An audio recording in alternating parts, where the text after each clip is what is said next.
Gracias, Dios. Bendito seas. Bendito seas. Bendito seas. Un día más que me regalas es una bendición. Un día más que me das es una bendición. Ayúdame a invertirlo de tal manera que traiga a mi corazón sabiduría. Gracias, Dios, en el nombre de Jesús. En el nombre de Jesús. Tomen asiento, por favor. ¿Cuántos se consideran responsables? Mucha gente se considera responsable y hoy vamos a ver si realmente son responsables. Vamos a hacer un examen mental. Cada uno va a poder reconocer si realmente es responsable con lo que Dios le ha dado. Porque la responsabilidad es una cualidad. Segunda de Tesalonicenses, capítulo 3, verso 6 adelante. Pero les ordenamos, hermanos, decía Pablo, les dimos la orden en el nombre de nuestro Señor Jesucristo. ¿Cuál era la orden? Que se aparten de todo hermano flojo que anda desordenadamente. Se aparten de todo hermano que no camina según la enseñanza que recibieron de nosotros. Porque ustedes mismos saben de qué manera deben imitarnos. ¿Por qué? Porque somos ejemplo para ustedes. Pues nosotros no anduvimos desordenadamente entre ustedes, ni comimos de balde el pan de nadie. No comimos gratis, no comimos pan sin trabajar, sino que más bien trabajamos con afán, con fatiga, día y noche, mientras les predicábamos. Lo hicimos así para no ser gravosos, para no ser una carga a ninguno de ustedes, ni tampoco a la iglesia. No porque no tuviéramos derecho, sino por darnos a nosotros mismos, a mostrarnos a nosotros mismos como ejemplo, para que puedan imitarnos. Porque también cuando estábamos con ustedes, les ordenábamos que si alguno no quiere trabajar, que tampoco coma. ¿Por qué? Porque no se ha ganado su plato de comida. Vamos a hablar acerca de la responsabilidad es una cualidad. ¿Qué es responsabilidad? Responsabilidad es el cumplimiento de las obligaciones. Es el cuidado de tomar decisiones o realizar algo. La responsabilidad es también el hecho de ser responsable de alguien o de algo. Responsabilidad se utiliza también a la obligación de responder ante un hecho. Procede del latín responsum, que sugiere la idea de repetición, que significa prometer, obligarse o comprometerse. Entonces, ¿cuál es el valor de la responsabilidad? La responsabilidad se considera una cualidad y un valor en el ser humano, porque se trata de una característica positiva de las personas que son capaces de comprometerse y actuar en forma correcta. En muchos casos, la responsabilidad viene dada por un cargo, un rol o una circunstancia, como ser un puesto de trabajo o también la paternidad. En una sociedad se espera que las personas actúen de forma responsable, ejerciendo sus derechos, desempeñando sus obligaciones como ciudadanos, y en muchos casos la responsabilidad obedece a cuestiones éticas y morales.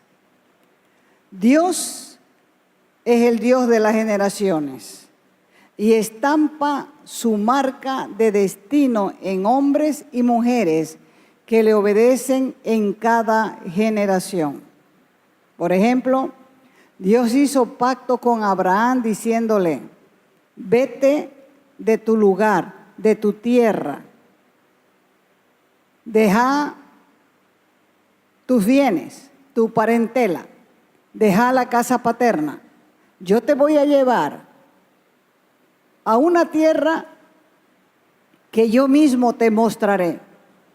Y si lo haces así, como te estoy indicando, te voy a hacer una gran nación. Este era el llamado, la responsabilidad de Abraham era obedecer. Uno es el llamado y el otro es la obediencia.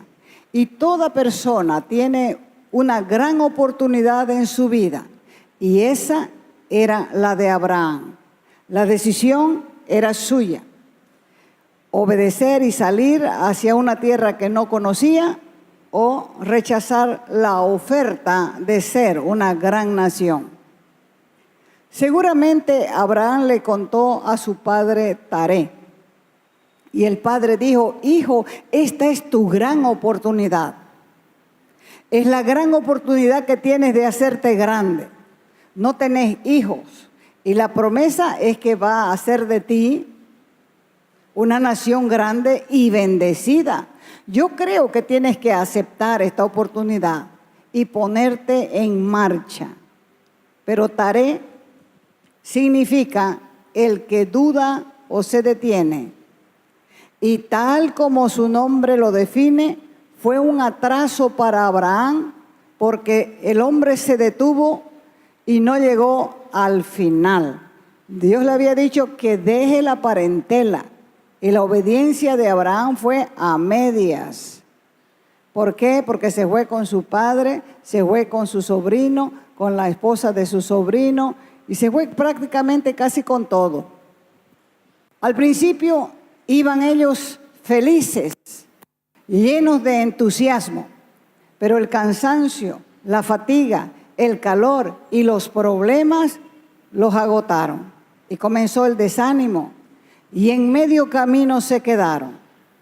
Toda la caravana se detuvo y toda la familia se quedó a vivir en Harán y no llegaron hasta la tierra que Dios había destinado para él. A veces cuando recibimos de Dios una palabra profética, nos consideramos afortunados, nos llenamos de entusiasmo y lo tomamos como una oportunidad para servirlo. Pero al igual que Taré, apenas comienza el trabajo duro, el trabajo fatigoso, más los problemas entre hermanos, entonces comienzan a perder el entusiasmo y nunca terminan lo que empiezan. Y de lo que habló el Señor se olvidan porque ni siquiera tuvieron la precaución de anotar la profecía. ¿Qué es entusiasmo? El entusiasmo es una emoción del alma y con solo entusiasmo no se llega a ninguna parte. El servicio a Dios no es un erizamiento de pelos, no es flotar en las nubes y sentir algo caliente, porque el entusiasmo no da más que para el despegue. Necesitamos llegar al final porque allá, al final, están las recompensas. ¿Me están siguiendo? Apocalipsis 2:7 dice: el que venciere. Está hablando de un vencedor y vence el que llega al final. El que venciere, le daré de comer del árbol de la vida.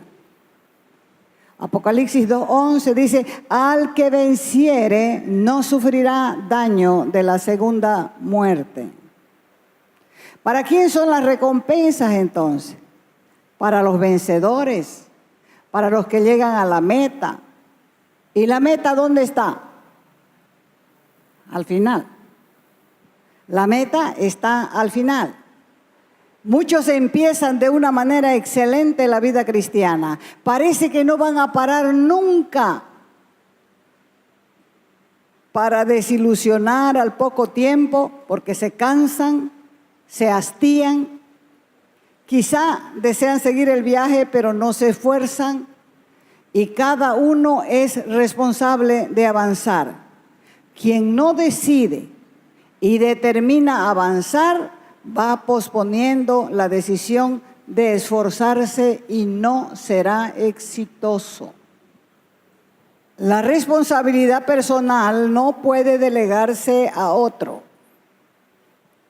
El éxito es personal. No se debe esperar que otro haga el trabajo nuestro. Y eso es precisamente lo que los israelitas querían, que Dios hable con Moisés y Moisés les transmita. Cuando ellos salieron de Egipto, estaban acostumbrados a ser esclavos. Los capataces eran los responsables de hacer trabajar al pueblo hebreo. Por eso cuando vino el Señor a hablar con Moisés y comenzaron los truenos, las bocinas y el movimiento de la tierra, la gente tuvo miedo y le dijo a Moisés: habla tú con nosotros y te vamos a escuchar. Pero que no hable Dios, porque vamos a morir. Como dije, ellos querían que Moisés orara y le transmitieran las órdenes de Dios. Ellos no querían tomarse el trabajo de buscar a Dios a través de la oración. Y Dios hoy habla al hombre a través de su palabra escrita, pero también muchos no toman la responsabilidad de leerla porque les es una carga. Una de las funciones tanto de los padres naturales como de los padres espirituales es precisamente enseñar a los hijos a aprender a escuchar a Dios y tomar la responsabilidad por lo que hace. Si se equivoca, puede rectificar y empezar de nuevo, pero nunca aprenderá si hay alguien que lo haga por él. Solo los bebés no tienen responsabilidades, pero cuando crecen también uno espera que asuman sus propias responsabilidades, y lo mismo se aplica a la fe. En todo trabajo, inclusive en el ministerio, se deben tomar decisiones. No se puede vivir todo el tiempo en una aureola de espiritualidad, porque las necesidades nos están jalando hacia abajo para que pisemos tierra firme, que es donde vivimos. Muchos creen que estar en el ministerio es para flojos y que solo hay que estar orando y tocando el bombo. Eso es ignorancia. Pues si bien tenemos un patrón que no es visible, pero la Escritura dice en Proverbios 15:3, los ojos de Jehová están en todo lugar, mirando a los malos y a los buenos. También la Escritura dice que Dios escudriña la mente y el corazón. Y es por eso que tenemos una mayor responsabilidad, porque cuando Él nos llama, espera que seamos responsables, que usemos nuestros talentos, que los multipliquemos. ¿Para cuándo? Cuando Él abra las puertas de la oportunidad. Y si quieres ser parte de este ministerio, debes saber que tienes que trabajar de la misma manera o mejor que lo harías en una empresa privada. Debes levantarte temprano, buscar tu propio horario de oración, debes ser responsable y disciplinado con la hora de llegada a la iglesia. Ahí se va mostrando la responsabilidad personal. Ahí se va demostrando lo que uno realmente quiere hacer con Dios. Si quiere verdaderamente adorarlo. ¿Por qué funcionan y marchan las empresas privadas? ¿Sabe por qué? Por la disciplina y la responsabilidad. Tienen sus horarios y el que no los cumple es reemplazado. ¿Por qué Dios querría menos?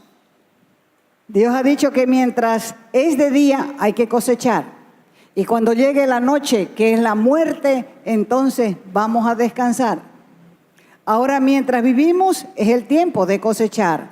Por lo tanto, no perdamos el tiempo mientras vivamos. ¿Por qué? Hay una demanda sobre nuestra vida.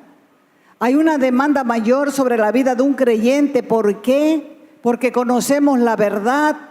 Y la verdad hay que transmitirla, porque nosotros sabemos que el que muere sin Cristo se va al infierno. O sea que no compartir esta verdad es mucha falta de misericordia y amor por el prójimo. Así que mientras dure el día, trabajemos con integridad, con excelencia, porque Dios espera de nosotros altos niveles de responsabilidad. Jesús dijo: mi Padre hasta ahora trabaja y yo trabajo. Si ellos trabajan continuamente por el bien nuestro, nosotros hagamos lo mismo por el bien de otros.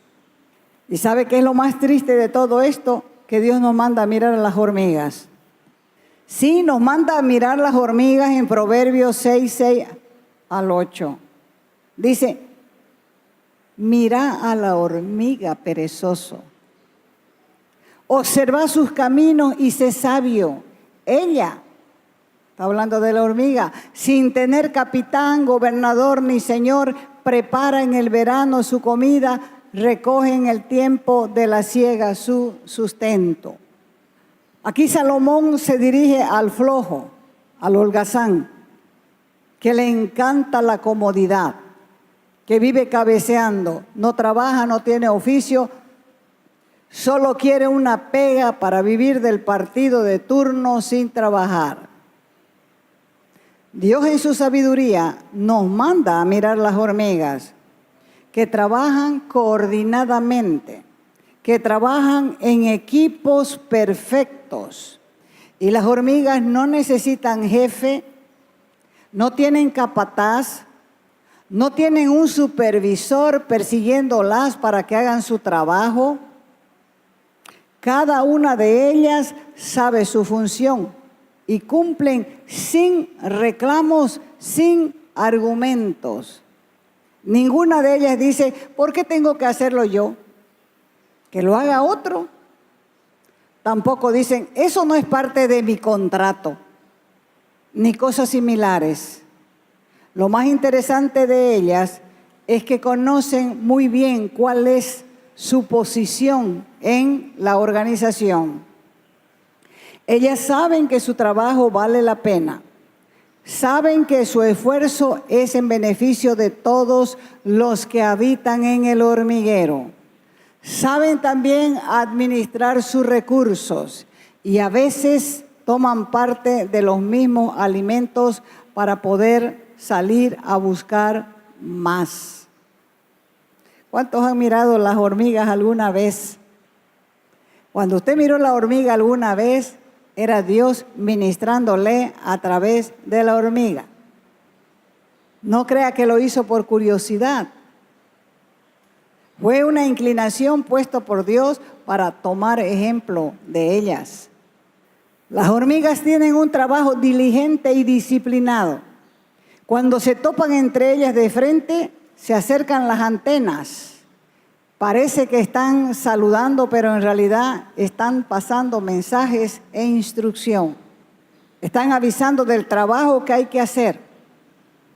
No tienen reuniones de 2 horas y luego pierden el tiempo tomando cafecito y preguntando cuáles son las novedades del día en el Face. Tampoco las hormigas viven quejándose por el tráfico, ni se echan la culpa entre ellas por el atraso. Inclusive cuando se derrama agua sobre un hormiguero, si se destruye en parte ese hormiguero, inmediatamente se ponen en acción para reconstruirlo. Las hormigas trabajan calladas. No hay grupitos. no son chismosas, no son bochincheras, trabajan en armonía, siempre están dando lo mejor de sí y trabajan duro en beneficio de la organización del hormiguero. Todas las demás organizaciones necesitan a alguien para que los dirija. Las hormigas no. Las hormigas parecen débiles, pero son fuertes. En las inundaciones, las hormigas hacen una pelota de hormigas. Las hormigas parece que se golpean con las antenas, pero solo se están comunicando. Las hormigas son pequeñas, pero hacen un trabajo duro. Las hormigas no viven peleando entre ellas, más bien tienen buena comunicación porque son unidas. Las hormigas saben buscar refugio y muchas personas todavía no se han dado cuenta que la casa de Dios es casa de refugio. Y Dios está llamando a su iglesia que sea responsable con el mensaje de reconciliación que ha recibido. Él le está hablando al valiente, pero también le está hablando al flojo, al perezoso. Porque el que no ha querido aprender en la escuela de la vida va a tener que aprender de las hormigas para que sepa el costo de su pan diario. Las hormigas, aunque pequeñas, no tienen capataces. No tienen vigilantes, no tienen jefes, no tienen guías, no tienen supervisores, no tienen inspectores. ¿Sabe por qué? Porque no lo necesitan. Ellas trabajan sin que nadie las obligue a trabajar por la fuerza porque son disciplinadas y responsables. El cristiano haragán, el vago, el flojo, el indolente, es peor que uno del mundo, porque tiene mayores motivos de actuar bien mientras tiene tiempo. Y el creyente perezoso lo va a alcanzar la necesidad y la pobreza física y también la pobreza espiritual. Recuerde que los israelitas estaban acostumbrados a tener capataces para trabajar. Ellos necesitaban quien los empuje. La persona que trabaja al ojo siempre necesita a alguien que lo empuje. Y quien necesita a alguien que lo empuje jamás hará algo grande. Ese tipo de personas que solamente hacen lo correcto cuando alguien los está mirando, nunca llegarán lejos. Tenemos que ser motivados desde adentro, no desde afuera. Tenemos que vivir nuestras vidas delante de Dios sabiendo que Él lo ve todo y recompensa Él mismo también, porque la recompensa viene de arriba. Pablo les dijo a los cristianos de Tesalónica que si alguno no quiere trabajar, tampoco coma, porque la cultura a la que pertenecían despreciaban el trabajo manual, lo consideraban degradante, y Dios tiene una visión totalmente distinta y nos muestra en su palabra a Dios trabajando desde el principio, porque el trabajo forma parte de la dignidad de un hombre. Y lo que importa no es tanto el trabajo que hace, sino cómo lo hace. El secreto es poner el corazón en lo que uno haga para el reino. No es tanto la cantidad o el tipo de trabajo que uno haga lo que cansa. Lo que cansa es la falta de entusiasmo y de motivación en lo que uno hace. El Salmo 91 muestra que Dios mismo se reveló al mundo por su trabajo. El trabajo que hacemos nos revela como personas y muestra también el carácter, la motivación, la habilidad, la capacidad de una persona. El Señor Jesús enseñó con claridad en Mateo capítulo 7 del 15 al 20 que los árboles malos producen malos frutos y los árboles buenos producen buenos frutos. Por lo tanto, el trabajo del cristiano debe dar al mundo la imagen precisa de Dios en justicia, en fidelidad, en excelencia, en responsabilidad, en honestidad. Lo que nosotros hacemos mal, el mundo nos los cobra doble. ¿Por qué? Porque está esperando que nosotros como cristianos seamos diferentes. Dios creó al hombre a su imagen con características como las de él. Por lo tanto, lo creó para trabajar con él en el mundo. Primero plantó un jardín y luego puso al hombre. Y lo puso para que el hombre trabaje allí. Porque cultivar significa fomentar el crecimiento, mejorarlo, preservarlo del fracaso. Y este mandato sigue en pie. Sigue en pie para todos los dones, para todos los talentos, para todas las habilidades que hemos recibido de Él. ¿Por qué? Porque el trabajo sirve para beneficiarnos y beneficiar a otros. ¿Por qué? Porque el trabajo es un don. Es un don para el pueblo y Dios lo bendice. ¿Por qué? Porque es Él quien nos equipa para trabajar para su pueblo.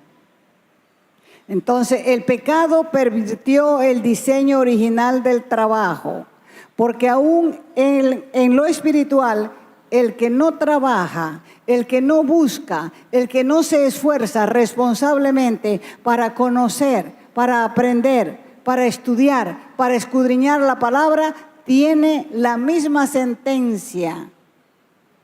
Que si alguno no quiere trabajar, que tampoco coma. ¿Por qué? Porque no va a recibir nada. Porque el que no come la palabra no va a crecer, no va a desarrollarse en carácter, no dejará de ser un bebé espiritual. Y aunque tenga canas, no va a madurar en la fe. Pero el que trabaja diligentemente, responsablemente, tendrá que compartir con los demás, no solamente en lo físico, en lo natural, sino también en lo espiritual, porque el que trabaja tendrá que pan para compartir con los que están necesitados de aliento, pan para compartir con los que necesitan un respiro en medio de sus problemas. Tendrá pan para compartir con los que necesitan un consejo, una enseñanza, una sanidad emocional, una liberación, un consuelo. Y esa es la responsabilidad de cada creyente. Ahora, si hasta hoy fuiste un apático, un indiferente, un indolente, un flojo, puedes levantarte y recoger tu responsabilidad y ponerte manos a la obra.